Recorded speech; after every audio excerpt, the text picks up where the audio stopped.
कहते हैं दिल्ली का रास्ता यूपी से होकर गुजरता है और इसीलिए असदुद्दीन ओवैसी ने यूपी चुनाव में एंट्री ले ली है। लेकिन क्या बिहार की तरह ही ओवैसी यूपी में भी कमाल कर पाएंगे? वैसे ओवैसी जानते हैं अगर दिल्ली में पैर पसारना है तो यूपी चुनाव जीतना होगा। लेकिन क्या ओवैसी का यही दाव तमाम राजनीतिक पार्टियों की मुश्किल बढ़ाएगा? रिपोर्ट देखिए। क्या यूपी में चलेगा ओवैसी का जादू? क्या बिहार की तरह यूपी में ओवैसी करेंगे कमाल?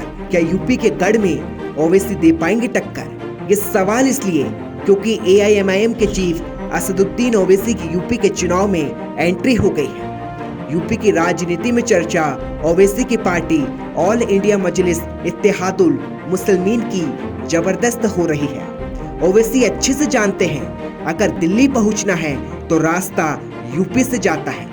ओवैसी ये भी जानते हैं अगर यूपी जीत लिया तो दिल्ली की राह आसान हो सकती है, क्योंकि ओवैसी इस वक्त नए दाव के साथ यूपी चुनाव में एंट्री ले चुके हैं। क्योंकि ओवैसी जानते हैं कि यूपी में 18% से अधिक मुस्लिम मतदाता है और जिसका सीधा असर 140 विधानसभा सीटों पर सीधा पड़ता है। AIMIM के अध्यक्ष असदुद्दीन ओवैसी इनमें से 100 सीटों पर चुनाव लड़ेंगे। अब सवाल यह है कि आखिर असदुद्दीन ओवैसी यूपी में चुनाव क्यों लड़ना चाहते हैं?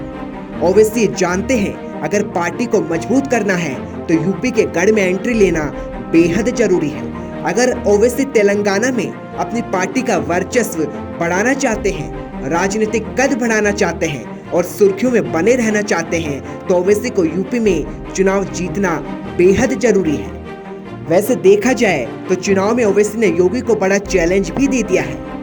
हालांकि योगी आदित्यनाथ ओवैसी को बड़ा जनाधार वाला नेता बताकर चैलेंज को स्वीकार भी कर चुके हैं। यही वजह है कि सपा, कांग्रेस और दूसरी पार्टियां ओवैसी को चुनाव में भाजपा की बी टीम मान रही है। ओवैसी को तेलंगाना से बाहर पहली कामयाबी महाराष्ट्र में मिली। साल 2019 के चुनाव में वह एक सीट जीतने में सफल रही।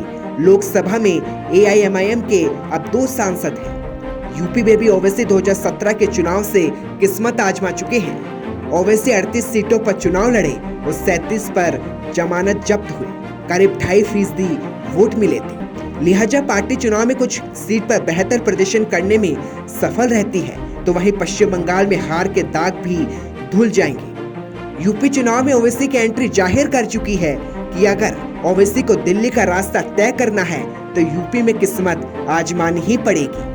ब्यूरो रिपोर्ट, सन स्टार टीवी।